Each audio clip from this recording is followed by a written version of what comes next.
Thought Media Network is proud to present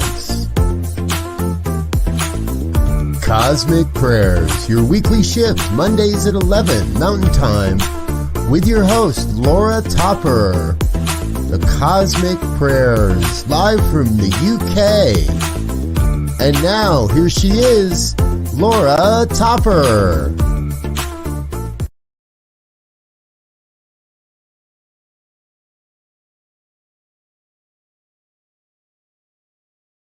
I'm muted. Welcome to the Cosmic Prayer.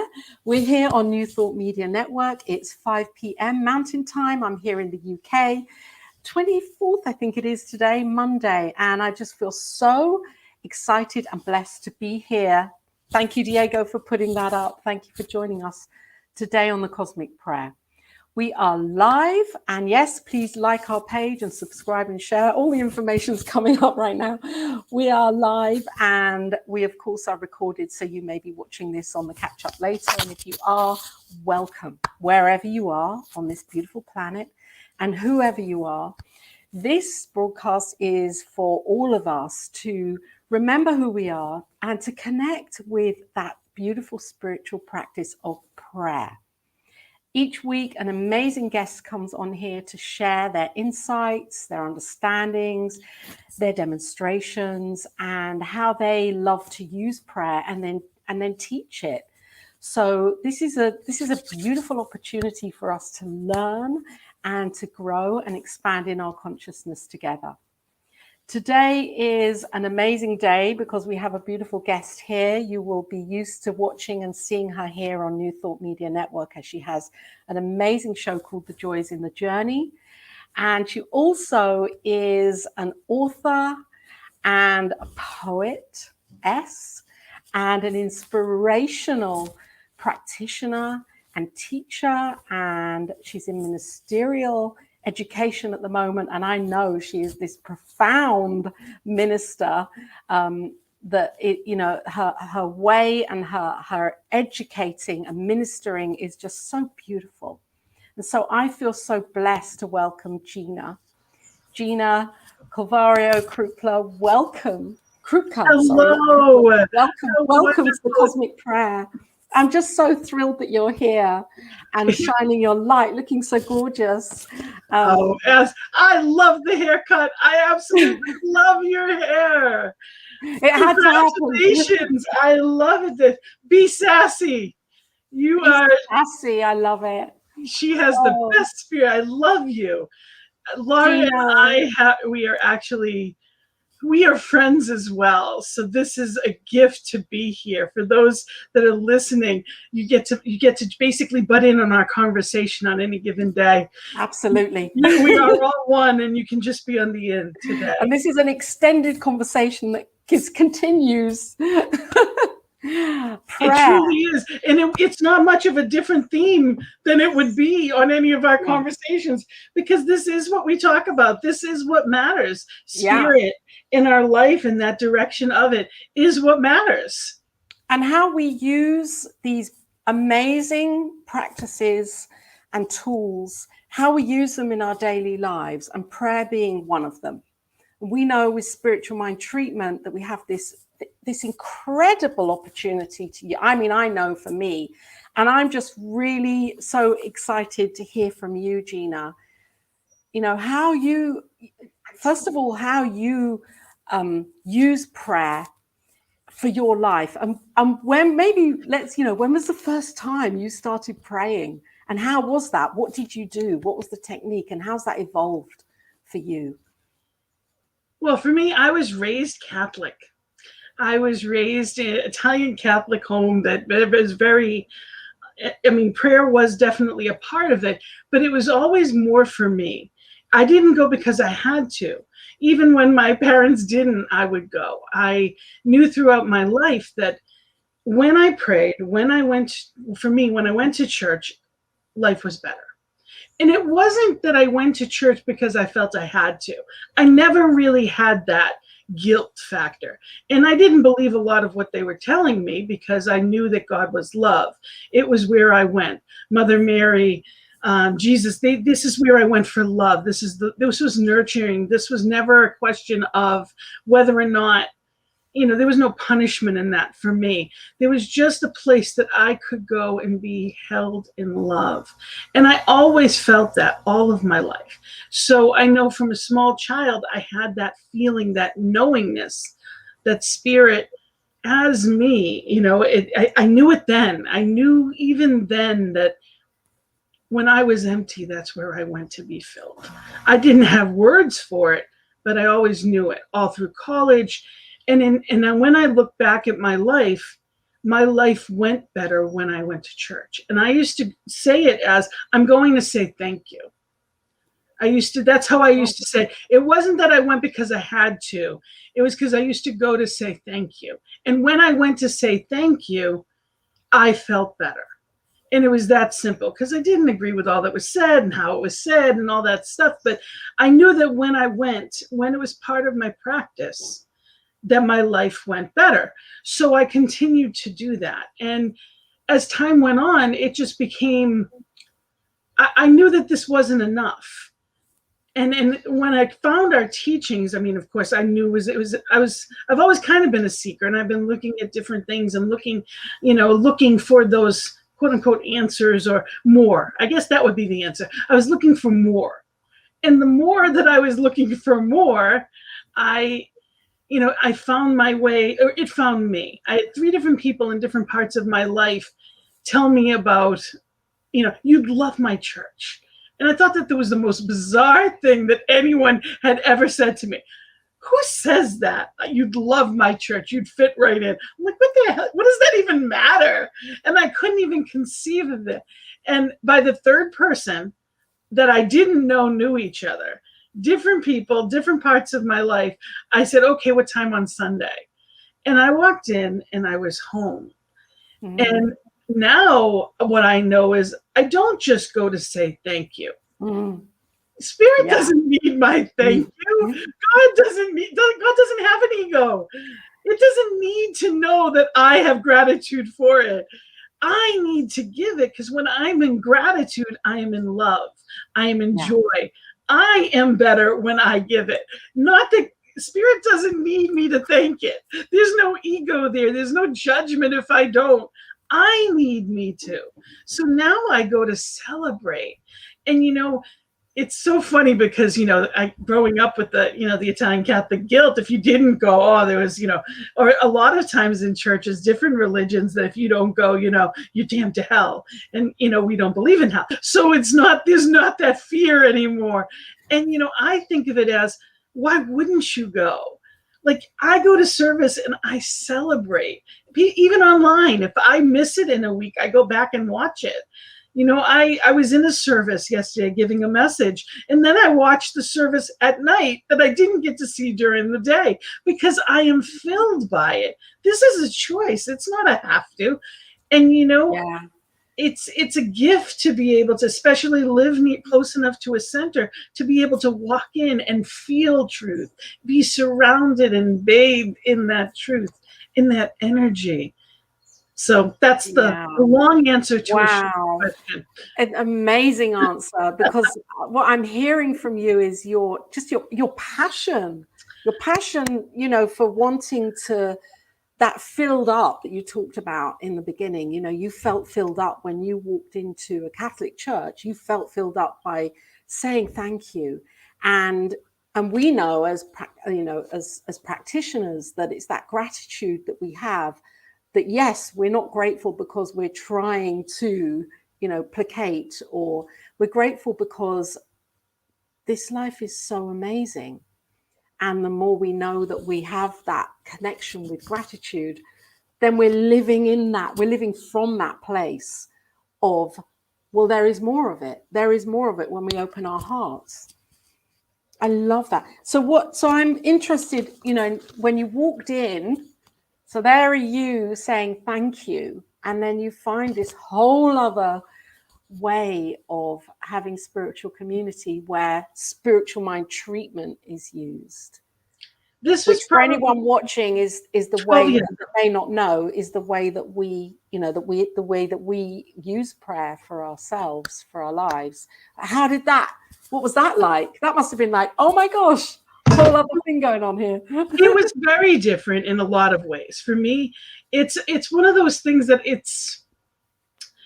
I walked in and saw happy people greeting, and just happy people. It's like, what a gift. What a gift to walk in where people are celebrating and the music was joyful, and it was welcome home was all I kept hearing. When I sat, we actually had pews. Every center's different, but I was Concordia when I first walked in. Concordia Centers for Spiritual Living in Rhode Island. And I sat down, and from the time I walked in, it was on the sign outside. It was on the paper that I was handed. It was on when I opened up a book. It was right there. And when I sat in the pew, I heard, welcome home. And then one of the first things that Reverend Ian at the time said, you're welcome here. Welcome home. So I kept hearing welcome home, including the inner voice says, welcome home, my child. Welcome home.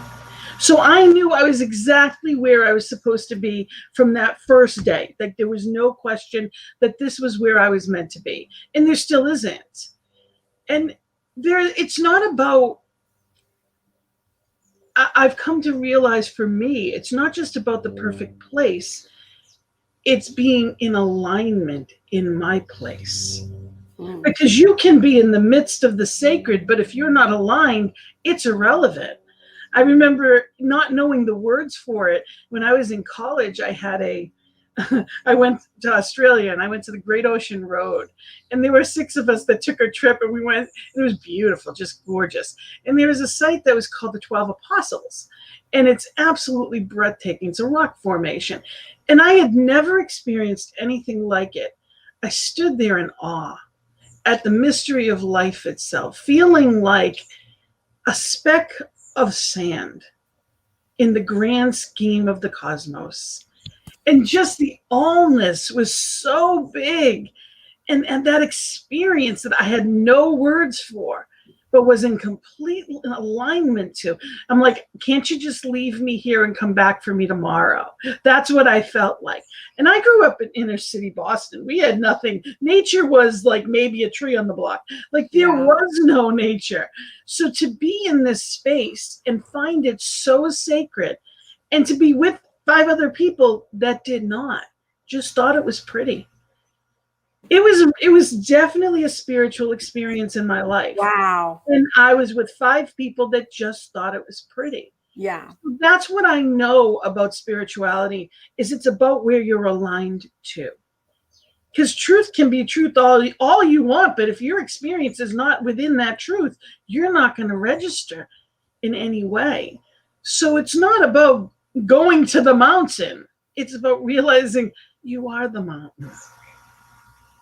Yes. And more.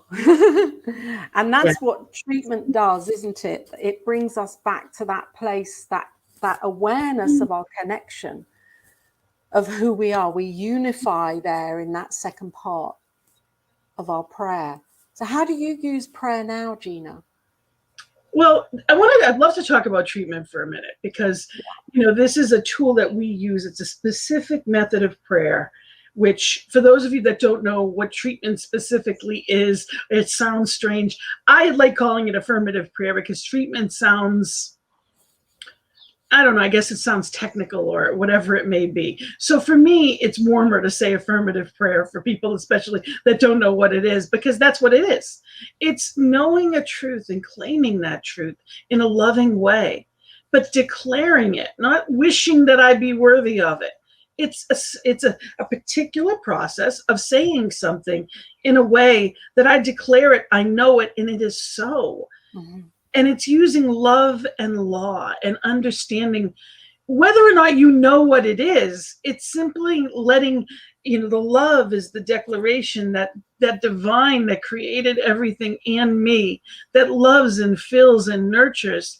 And then the law, which is the creator, that will work for me simply when I declare it so, knowing it in truth and believing in faith. And when I set that free, it is the universe working on my behalf in better ways than I could imagine. It is love and then action.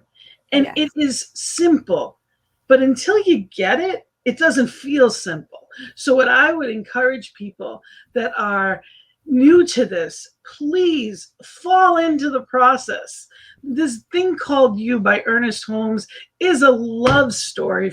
It is literally a love letter from spirit. Please, if you have not read it yet, I don't care if you have an analytical mind or if you don't understand any of this. This thing called You is, if I believe if spirit could give you a love letter for its beloved, that's what this is. Wow. Fall Thank into you. that. Fall into that and understand the flow of that. And it's that's what it's about. It's not about what we say. It's how we say it and the belief and the passion and the love behind it. Because what wouldn't we give our children? What wouldn't we give to a child that we love? Imagine if you didn't have an ego, how much you would give. Just the pure lovingness of it. Imagine, spirit is not an ego. There's no ego there. It's just love, giving to love. And it is amazing. And when we get our bloated nothingness out of the way, as Emerson said, and I love that statement because it's true. Because you can get caught up in the minutia of life and the stuff. And I'm not distracted. I can just be in that love. You can see my pillows in the background. I can. I do. I love love. And that's what we're here to be in life. And when we're experiencing that, that's when we're in our bliss. That's when the distractions of life don't matter. Circumstance, whether it be grief or anger or resentment, fear or scarcity, or that it could be the past year and a half. When I lean in and fall into prayer, I can escape the distraction in front of me and remember truth. So I use it in so many ways. That's interesting what you just said. When you fall into prayer, you can escape the distraction. I think I'm at that place where I fall into prayer to know that distraction is God too, is spirit too, that it's all happening as God. And then that eases it for me. That gives me that sense of knowing that, well, it's all God, it's all precious. And you're right, the ego, the judgment that comes in, it deceives us completely, doesn't it? It deceives everything. It deceives the way we see this reality that we're experiencing. And we put love there, and it's like, oh my gosh, it's all a different thing. It's a healing balm. Yes. It is a healing balm. And, you've been in enough classes with me that I am a bratty child. I want to know why. I don't believe you. Like, I literally said that to, God bless the people that took me through classes. Because I will tell you, I literally said, how does he know? How does he know? And I don't believe him. There are some that I get it and some that I don't. And I literally will question. So I do that with spirit too. Like, I want to know, show me, what is it that I'm supposed to see here? Emma Curtis Hopkins, there's good here. I demand to see it. But I do that with spirit. What is this about? Why is this happening? Show me. And I will be belligerent as a child sometimes. And it's okay. Be authentically yourself. If I'm mad, I'll curse. And people will be like, oh, yes, I'm a ministerial student, and I'm telling you that there are times that I am using expletives with God. You think he doesn't know my heart? You think spirit doesn't know where I'm coming from? Of course. And if I'm real, and if I'm mad, or I'm disappointed, or I'm sad, or I'm angry, I need to be where I am. And if I don't, then I'm not going to get past it. So I will take that into prayer, and then it washes away. It's not bypassing it. And that's the most important thing that I can say is remember that that's not, well, all is well. And I'm going to go back to knowing all is well. The feeling has to shift or all is not well. Mm-hmm. The mood, the comfort, it has to shift from anger to allowance, at least. It has to soften. It has to be different when you're done. And if not, you keep treating, you keep praying and affirming until you get there. Mm-hmm. Because that's where the shift happens, is in our minds. And when the shift happens in our mind, then everything else follows. It's not about waiting, well, when that happens, then I'll believe. Well, then you're never going to see it. It's what you're feeling that you're going to see.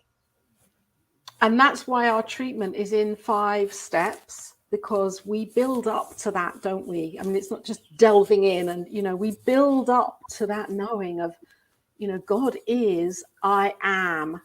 And here it is, what it is that I seek to demonstrate for my life. And thank you. And I'm letting that go. I'm releasing it because the how isn't up to me.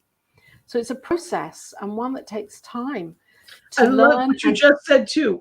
And the how is not up to me, Yeah. nor is the when. That's it. When I micromanage God, bad things happen. How'd you do that? I try. It's not successful. That's the point. So it's when I allow spirit to. I think that's a great title for a book, Gina. That's a great title for a book. Stop micromanaging God. Absolutely. So, but we try, I want my way like a bratty little child sometimes. And it's like, and it's not, if it's not meant to be, then I have to look at this or better. And that's the gift, is nothing is ever taken away without something being given, even in the depths of loss. So I have experienced a lot of trauma and drama and all kinds of stuff from different aspects of my life. And I know that nothing is taken without being given. When it comes to people transitioning, that's a grief, that's a loss that is devastating. So let's talk about that for a moment. Let's see how prayer can be our guiding light in those times, in that time of transition or loss or grief, deep grief, where we might think, well, how's prayer going to help me now, really, with what's going on in my life and what's happening? But we know that prayer is the anchor that can steer us through and that can hold us in place at the same time. I know that a seed that is in the ground only knows to bloom. It only knows to sprout. And it comes up through this dark space towards the light. Yeah. And when it reaches the light pulls it up. And that is us. So when I even reach for, I had a friend, Joe, in Prac 1 class that used to say, ouch, and reach for God. And I loved that, because when we're hurting, that is the most important time to reach for that divine parent, that loving guardian and creator that wants that joy as us, closer than my breath. Spirit is the breath and the breather. Mm-hmm. Spirit is all there is, and spirit knows when I'm in pain and wants love and joy for me. So if I even reach out, there's no question that I will be scooped up and loved, and no, it won't change the circumstance. Oh, but it changes. But it changes me. It changes you. Let's breathe that in for anyone here that's viewing, because I feel what you've just said is so profound, that spirit will scoop us up and we are it. And just being held and allowing that love to not just embrace, but engulf from the inside out, to fill and just allow the tears to flow, and know that person that transitioned won't be back, but I will know that they are eternally a part of me. And I'll be given that reminder of who they were in my life. I'll be shown my grandchildren and know that everybody can't be on the planet at the same time. So yes, I may not have my grandparents, and I may not even have my parents any longer, but I have 4 glorious grandchildren that weren't there at that time. So everything is happening in miraculous ways that it has to unfold in. And it's up to me to trust that divine plan, regardless of what it looks like.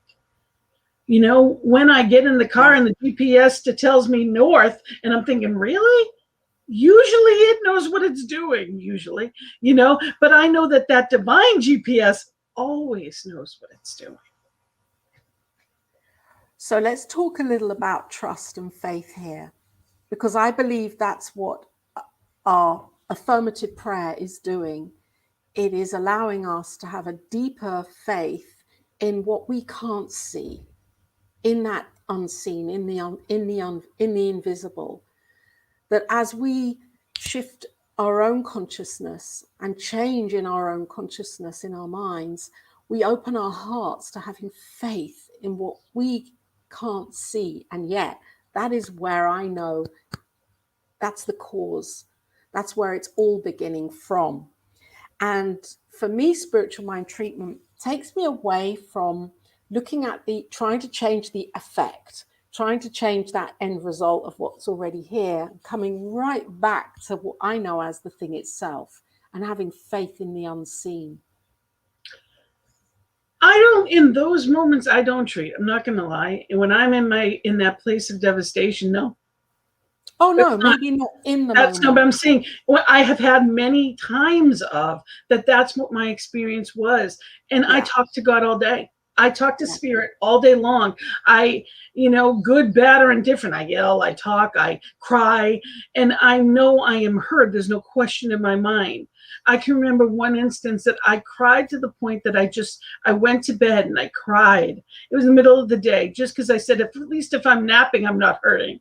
And I cried. And as I was crying myself to sleep, I could feel a kiss on my forehead. I felt a palpable kiss on my forehead. And I kept crying and I fell asleep. And when I woke up, divine grace was there. And that's what it's about, is knowing that no matter what, I am upheld and uplifted. That there is something here and there's something greater than me that carries me through. I had about 10 years of constant. My mother, father, and sister were diagnosed stage 4 in a year. And my sister was transitioned in 2 months at the age of 37. I was 33 years old and devastated. She had an 11 and a 9-year-old, and I had never experienced anything like this trauma that had gone on. But 2 weeks after she was diagnosed, my father was diagnosed. So he was in the middle of surgery as well. And then within a year, my mom, and literally they both, my mother and father, had 5 bouts with cancer. So it was the constant, there's appointments and what's going on at the doctors and the constants. And then I, in the middle of this, also had a dozen tumors that were removed. So there was so much going on in a decade. And that's not to mention the 2 custody battles from 2 different sets of children and all the other stuff in life, businesses closing and life happening. And the truth is, Spirit carried me through everything because I carried everyone else through it. Other than my own, which I had to just sit back and allow people to carry me. And that was the lesson in it. That's why it happened. I had to learn to let go of carrying everyone, because that's what left those tumors in my kidneys. That grief that never resolved was left in that form. And when I learned that, I never have to do it again. Mm-hmm. You know, and the miracle of it was, yes, I had to go through 2 horrible surgeries. But you know, I can't even go into the number of amazing, there's not coincidences, but the God winks and all of the different things that flowed. And right now I have 2 beautiful, healthy kidneys. And that, normally I wouldn't have either. I mean, literally, I had over a dozen tumors in both kidneys. The right doctors, the miracles that just kept happening, that unfolded. And I had to learn how to allow others to help me. I had to learn to let go of everyone else. I can't carry the world. That's not my job. No. That's spirits. And I had to learn that. And I learned it the hard way, which is why that's why I teach, because I don't want people to have to learn it that way. That's why I speak about the real stuff, because if you don't, it turns into that solid pain, which turns into dis-ease. And I don't want that for people, and I don't want that for myself. Oh, Gina. Thank you so much for sharing so authentically and teaching, right now, because for anybody that is here and watching, on this Cosmic Prayer, New Thought Media Network, they will be feeling what you are saying. And even if we can't resonate with what happened with you from a health perspective, we're each going through something, aren't we? We're each journeying through something that is ready for us to reveal.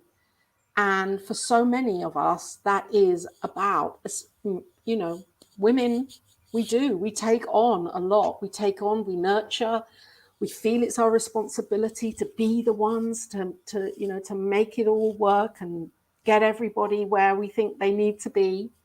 And it's a heavy thing to carry and I think I really, really honor you for being here and saying, you don't have to do that.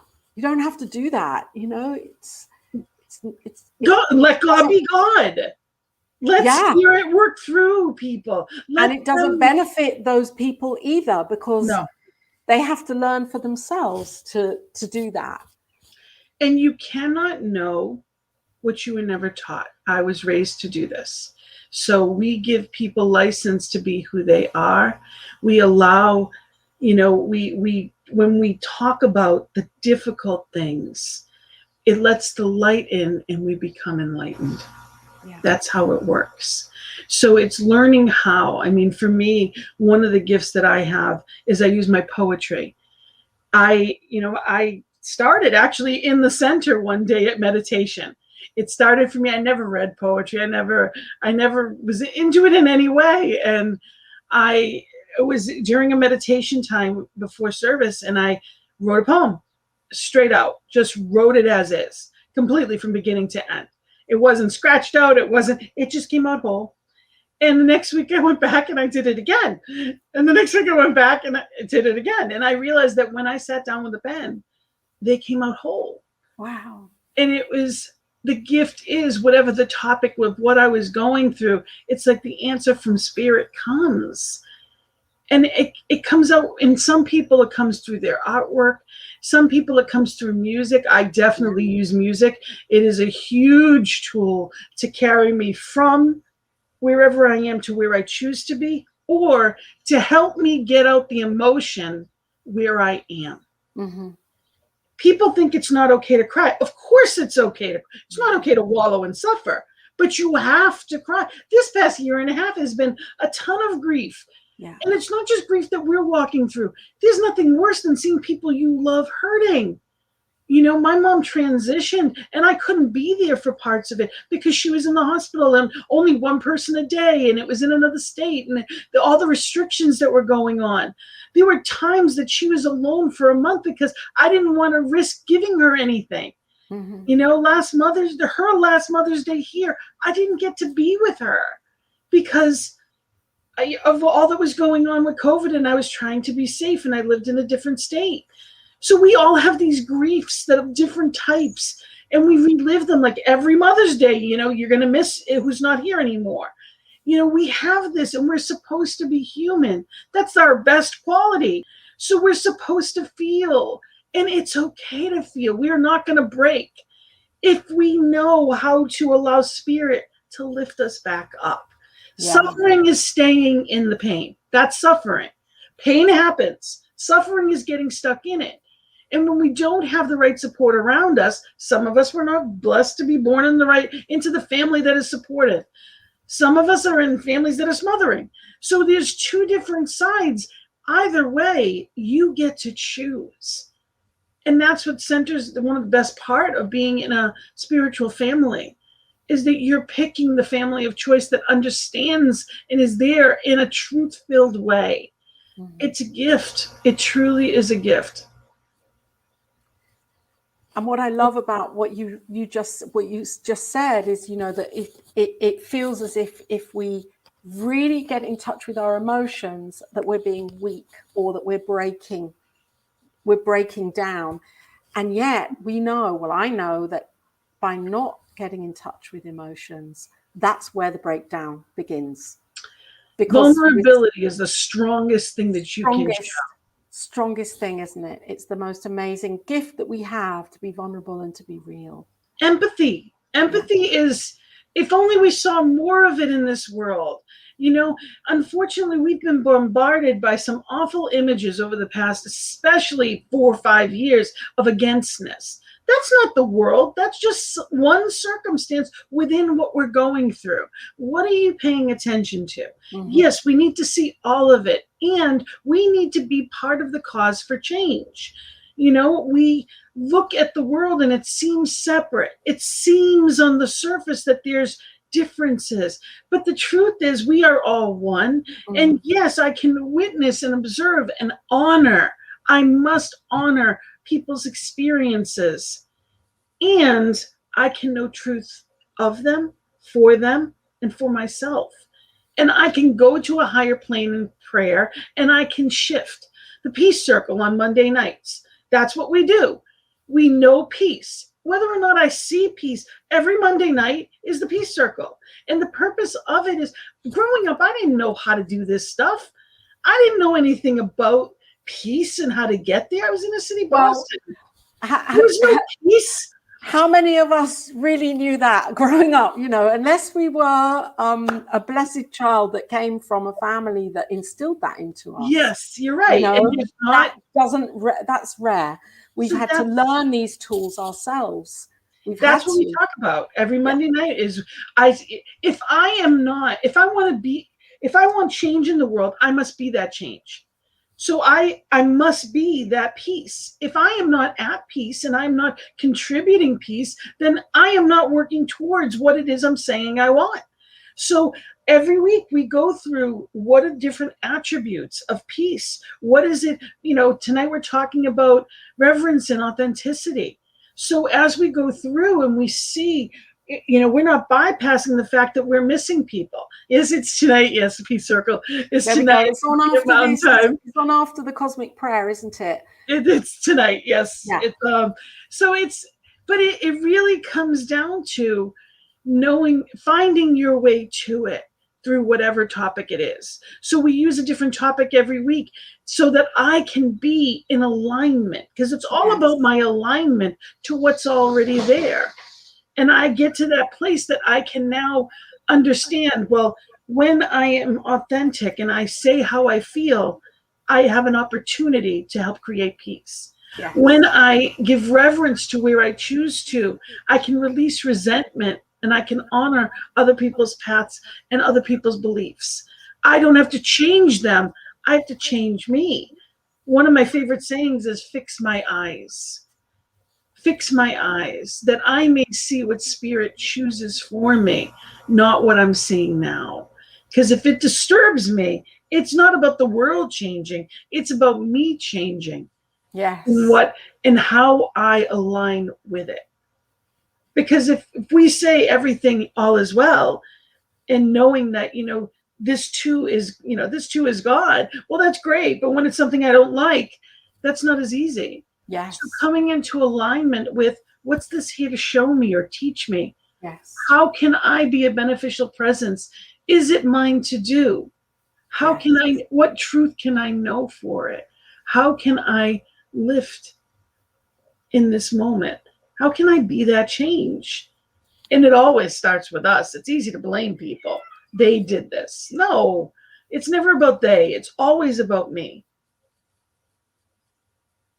Yeah. And through prayer, we can get to that place, can't we, where we seek within, where we know within that we can make that shift. And in what you're saying, I feel personally that a big part of this is listening. Listening after we pray, listening to that knowing, that wisdom that is forever speaking through in the silence or out loud many times. And we choose to ignore it, don't we?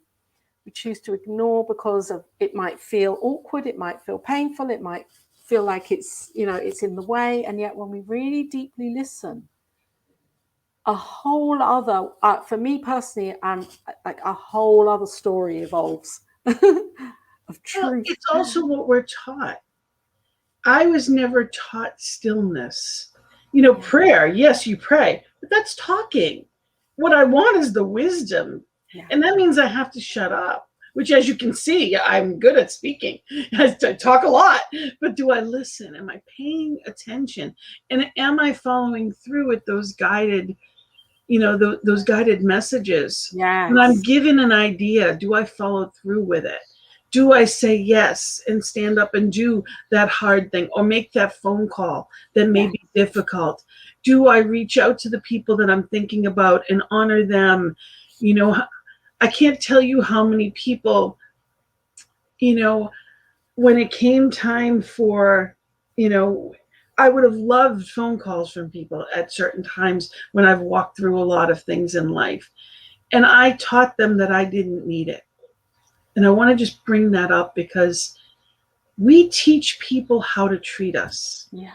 And when you show up in life, as I showed up in life, carrying everyone and wanting to carry everyone and trying to take everyone else's pain away, they're not used to me needing them. Right. So I taught them not to worry about me. Yeah. I taught them, oh, she'll be okay. I taught them that I didn't need help. And then when I was sad and grieving, and I would have loved a phone call, and it wasn't there, I'm like, where are they? And then I had to really honestly look and say, I created these relationships. So I offer that to all of those caretakers out there that wonder, why is it that no one's doing for me? Well, we taught them they didn't have to. So I don't say it in a way to stay there, but you now get the opportunity to ask. I think this is the most crucial part of this whole conversation here. First of all, thank you, Diego, for putting up the prayer link here, because we will be going into the prayer room after this, and we're on New Thought Media Network. Yes, with the amazing Gina, who has a couple of shows here on New Thought Media Network. Joy is in the Journey, the Peace Circle. Gina's showing up once or twice a week with the prayer request broadcast that goes out here, and I'm just so excited to be in this conversation. There we go, the Joy is in the Journey. Beautiful, Gina. That's a fun one where we have Thursdays. You often have guests, and we go through all kinds of things. Last week's, if you get a chance, I went through Practice with Louise Hay, and it was a wonderful. Take a look at it if you get a chance, and it's so important, that we really look at. But it was really. You can look at the past episodes of all of these different shows. This network is phenomenal. Oh, this network. Reverend Robert and everything that everybody is doing here. Diego, in the background. People behind the scenes that make it all work. It's just what I want to say here, though, is, Gina, what you just said in the last 10 minutes that we have here, I think is crucial, because in our teaching, there is this concept of, think it and change it. Think it and change it, or change your thinking, change it. And what I'm hearing from you, which is what I believe is not so, we over time give those messages with our beliefs, with the culture and atmosphere of what we believe, of our attitude. And that is what is the ripple. That is the ripple that we are sending out. So it's not necessarily think I want to have a phone call from a friend, and then that's going to happen in an instant. This takes time. This is a ripple that we are responsible for, that we can change over time. And I want to say this because what we believe, or what I believe, is not a quick fix, is it?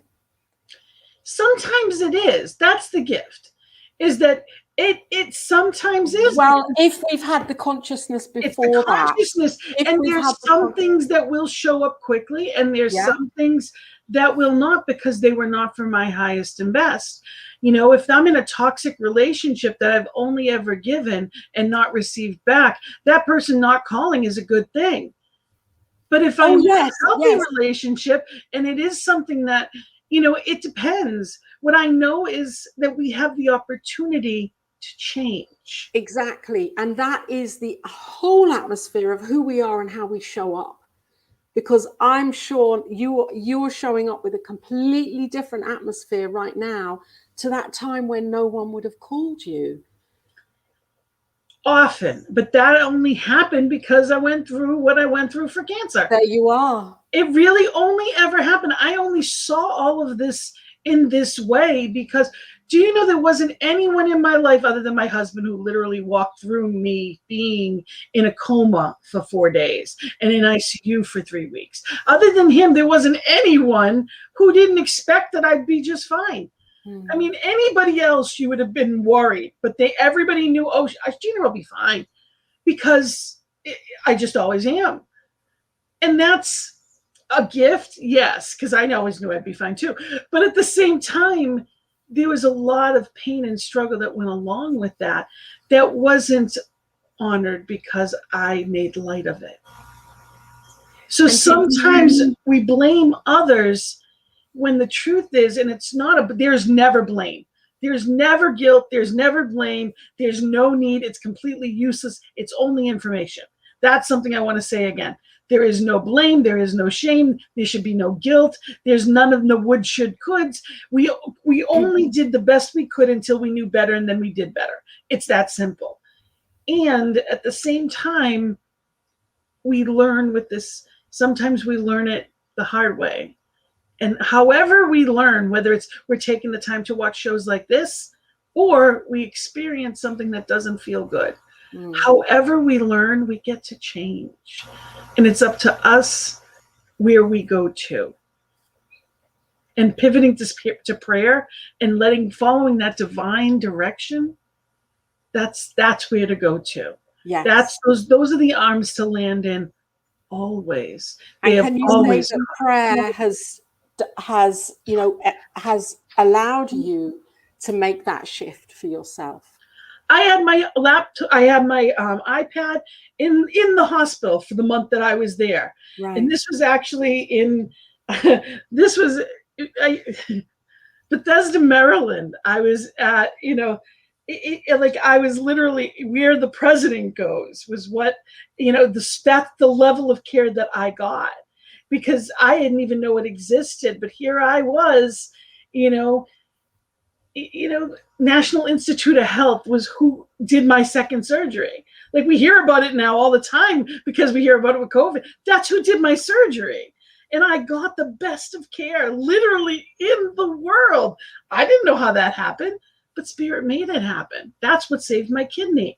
So you talk about God showing up. And I had a nurse say, "Who are you?" And I mean this. A nurse literally said to me, "Who are you? They have been lined up out the door waiting to get in to give you services. Who are you?" Because I wanted to go home for Christmas. So I literally, from 8 in the morning until 4 in the afternoon, I had doctors, heads of departments. I had people that were like the heads of literally this hospital that were lining up to give me what I needed to get home for Christmas. And what did you say? I just laughed because I know who I am. I know whose I am. And I said to her, all the prayers and all that I have given in my lifetime for others came back to me right then. In that time of need, all the goodness, all the support, all that I had given was flooding back to me through these people And I was in tears as I said it, because I could feel it. So when you think it doesn't, where's my good? It comes back when you least expect it in amazing ways. Or it Yes. came back to me in my grandson getting the perfect doctor and having his cleft lip completely fixed and no one would ever know that he had it. It came through in incredible ways and it continues to. But it's not in the moment in the wish list that I picked. No. Wow, Gina, I could talk with you all evening. It's like, whoa. Oh, it's such a blessing that you're here and sharing with such passion and meaning. And I'm going to share this out on Facebook, and it goes on YouTube, and it's a podcast as well, because people need to hear this and hear your passion and know that prayer is something that we can use and is here as a tool. And I'd really love it if you could read out one of your poems before we finalize here on the prayer. Okay. This is where I start crying. I'm going to read what I start every peace circle with, because this is what my greatest wish would be. Okay. This is what I start every peace circle with. And it's, I too have a dream. In my dream too, we all are equal, and our color, religion, or income defines who we are. Neither country nor region defines us as kin. Whether 2 legs or 4, plant or animal, we were all created of the one creator, with no greater claim to borrow this beautiful earth. In my dream, we all are one, treating each other with love and respect and living in peace. We are all truly awake, knowing our purpose to share love and joy, and to uplift each other, and in doing so, uplift ourselves. In my dream, we each remember and appreciate each other and truly understand that all is well. Gina, thank you so much. Is that in a book? Is that published? Can people find This it? This one is. This is Soul Purpose. Oh, that's beautiful. This is Soul Purpose. So that is my first poetry book. I have three. Where can we buy that book? It's on Amazon. It's on Amazon. Good. Yep, it's on Amazon. Soul Purpose and I have another one that's in the works. I have plenty. I just have to get it. Yeah, this is how it's flowing out through, and it's beautiful. It's beautiful, really. Find your outlet, I tell people. Yeah, whether it's poetry, writing it or reading it, whether it's music, it doesn't matter what kind. Find your outlet that is going to lead you into spirit, because you find your way there. However you find it, it's a practice, and it's a practice, and it can start with just hi. Even if you don't believe there's anything there, hi. Yeah, that's a practice. When you see the ocean and the beauty, just say thank you. I get to witness this. Thank you. That's a prayer. That's a complete prayer. Yes, absolutely. It doesn't have to be complicated at all, does it? Because it is that connection, that awareness of knowing that we are it. For me, that's it. Thank you so much, Gina. Thank you. Thank you for having me. It's amazing. I'll do this again. We'll do it again. And for anybody that's watching here, then you are blessed to be here with Gina. We'll be in the Zoom room just after 6 o'clock, 11 o'clock Mountain Time, 6 o'clock UK time. The link is live in the post here on Facebook or YouTube, and that is the passcode. If you would like to get in, then we'll be there. I will be there just after 6 o'clock, and maybe Gina will pop in too. Who knows? I will. I'll go say hello. Yeah, fantastic. And you are here watching on New Thought Media Network. If this has moved you, if this has touched your heart, moved your soul in any way whatsoever, then you have this gifted opportunity to leave your love offering, to circulate here. with gratitude to New Thought Media Network, which is a focus ministry ministered by Reverend Robert Brzezinski. And there are so many people here every day showing up, sharing, giving, teaching, learning. And it's all there. enjoying. And that's the beauty of it. Like you can go back Everything's here. a year worth of different things. There's so all much Still information. here. Yeah. Go back on YouTube and you can find so much good news. And this is only here because of what you give. This That's it. platform exists because of people just like you. So whether it is $5 or a monthly donation of whatever you choose, anything, know that you are spreading the good news. Absolutely. Absolutely. So we're grateful. I'm grateful. I'm grateful to be here, and I'm grateful for Gina, and I'm grateful for you viewing this right now, because I know that you've been fed.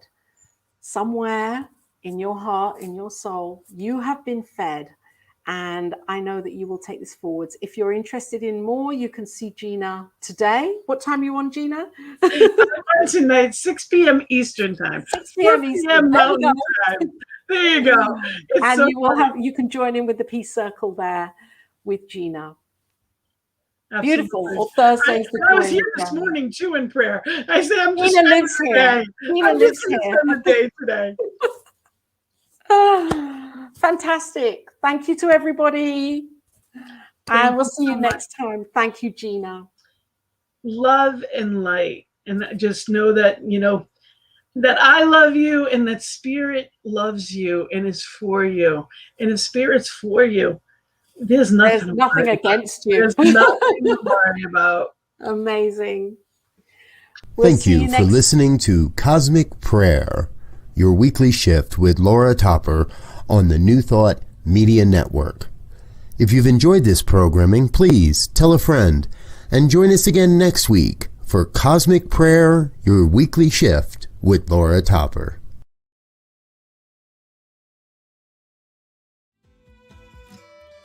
Wanna play? Come to our yard. New Thought Media Network spotlights you. Saturdays at 6 p.m. Mountain Time, Spirit Says Sing.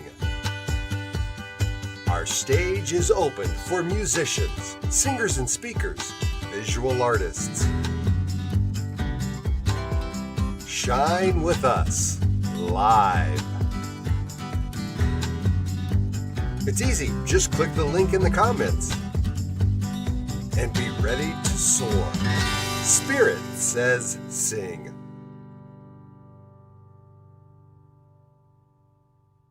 Saturdays at 6, right here on New Thought Media Network.